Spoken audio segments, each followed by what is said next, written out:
Καλώς ήρθατε σε ένα ακόμη επεισόδιο Natalie's Cozy Land. Λοιπόν, για σήμερα σας έχω σταγόνες. Μου τις έχει στείλει το Onion Fox και είναι σταγόνες τις οποίες τις βιδώνουμε στον τοίχο και λειτουργούν ως κρεμαστάρια. Σκέφτηκα λοιπόν να τις συνδυάσω με ένα σύννεφο, αλλά ένα σύννεφο που θα είναι φτιαγμένο από μαυροπίνακα και να φτιάξω έτσι μια σύνθεση για τον τοίχο. Μείνετε μέχρι το τέλος του βίντεο εδώ γιατί θα έχουμε και giveaway για τους 2.000 συνδρομητές. Είμαστε πλέον 2.000 σε αυτό το κανάλι και σας ευχαριστώ βέβαια πάρα πολύ γι' αυτό. Μην ξεχάσετε να κάνετε subscribe στο κανάλι, να κάνετε like σε αυτό το βίντεο, να πατήσετε το καμπανάκι για να σας έρχονται ειδοποιήσεις για όλα μου τα νέα βίντεο. Και πάμε λοιπόν να το δούμε.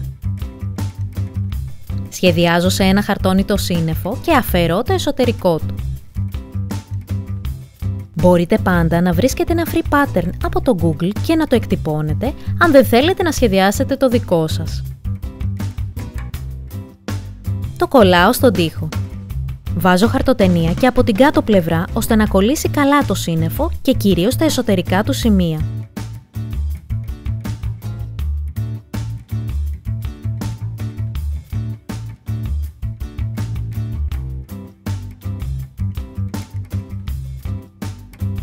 Βάφω με την μπογιά μαυροπίνακα.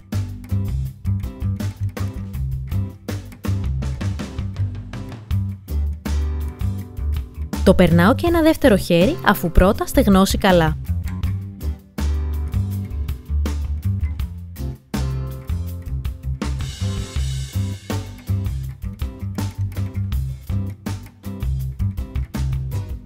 Όταν στεγνώσει και το δεύτερο χέρι, αφαιρώ το χαρτόνι.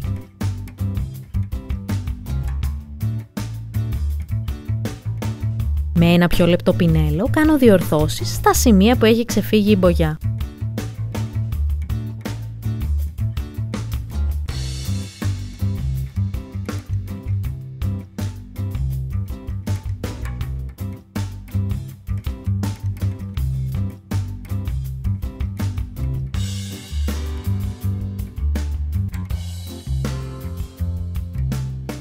Βλέπω πώς θα βάλω τις σταγόνες και κάνω τα σημάδια για τις τρύπες. Τώρα θα πρέπει να ανοίξω τρύπες στο τοίχο.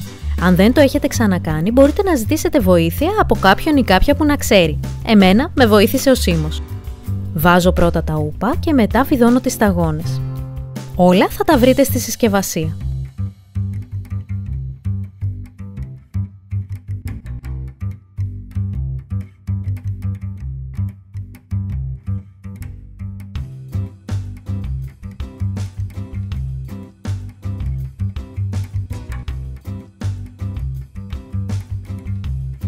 Το σύννεφό μου με τις σταγόνες κρεμάστρες είναι έτοιμο.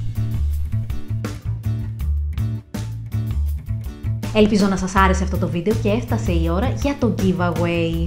Έχω λοιπόν αυτό το βιβλίο, το οποίο, αν το ανοίξουμε, είναι ένα τέλειο φωτιστικό. Ένας τυχερός λοιπόν ή μια τυχερή από εσάς θα κερδίσει αυτό το φωτιστικό βιβλίο, το οποίο είναι και αυτό από την Onion Fox.